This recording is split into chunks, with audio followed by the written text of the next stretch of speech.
ওরা আমাদের ঘরের সামনে ভেন্ডি ক্ষেতের ভিতরে ঘুমায় আছে।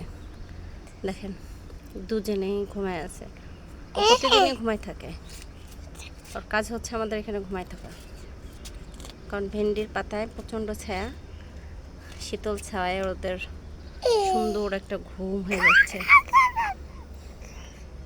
দেখেন কি সুন্দর ঘুম। আমাদের কথার শব্দে আমার ছেলেটা ওকে খুব ডিস্টার্ব করতেছে, খুব রেগে যাচ্ছে দুজনে, কারণ ওদের ঘুমের খুব ডিস্টার্ব করতেছিল। দেখেন কীভাবে আমার বাবার দিকে তাকায় আছে, ও মানে খুব বিরক্তভাবে তাহমিদের দিকে তাকিয়ে আছে, তাহমিদকে দেখতেছে, রাগ হয়ে যাচ্ছে তাহমিদের দিকে। দেখেন কীভাবে এগ্রেসিভভাবে তাহমিদের দিকে এগিয়ে আসতেছে। খুবই মানে ক্ষুধার্ত। ওর ঘুমের, আমরা যেমন ঘুমের সময় আমাকে এই গা চুলকাবে গা চুলকাবে গা চুলকাবে, ফেলে দাও ফেলে দাও, না ও ঘুমাচ্ছে, ওকে ডিস্টার্ব করো না। আসলে মানে এত গরম যে ফ্যানের বাতাসও কাজ হচ্ছে না, তাই ওরাই আছে শান্তির জায়গায়। আসলে আগে আমরা যখন গ্রামের বাড়িতে যেতাম গরমের সময়, গাছের নিচে বাঁশের মাচাল করতো। কার এলাকায় কি বলে আমি জানি না, আমাদের এলাকায় মাচাল বলে। তো গাছের নিচে এরকম করে বাঁশ দিয়ে মাচাল করতো।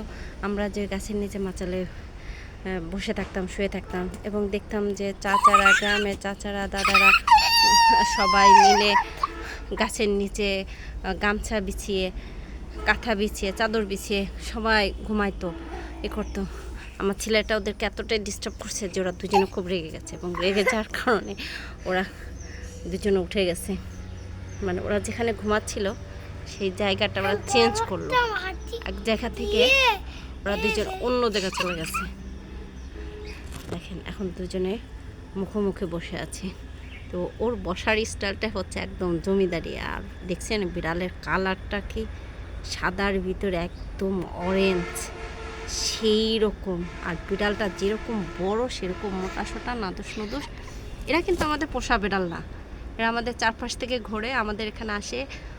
তো আমাদের যে ময়লাগুলো, খাবারগুলো আমরা রেখে দিই, ওরা রাগ হয়ে দুজনে চলে যাচ্ছে, দুজনেই চলে যাচ্ছে রাগ হয়ে। দেখে আমরা ওদেরকে পিছ একটু ফলো করি, ওরা রাগ হয়ে কোথায় যাচ্ছে, কারণ ওদের শান্তির ঘুমটা আমরা ডিস্টার্ব করে ফেলছি, এই জন্য রাগ হয়ে চলে যাচ্ছে। এখন ওরা দুজনে বসে আছে আমাদের ঘরের পিছনে, ঘরের পিছনে বসে দেখেন মুখোমুখি ওরা বসে আছে। না, আমরা ওদেরকে খুব ডিস্টার্ব করলাম, আর ডিস্টার্ব করবো না। ধন্যবাদ সবাইকে।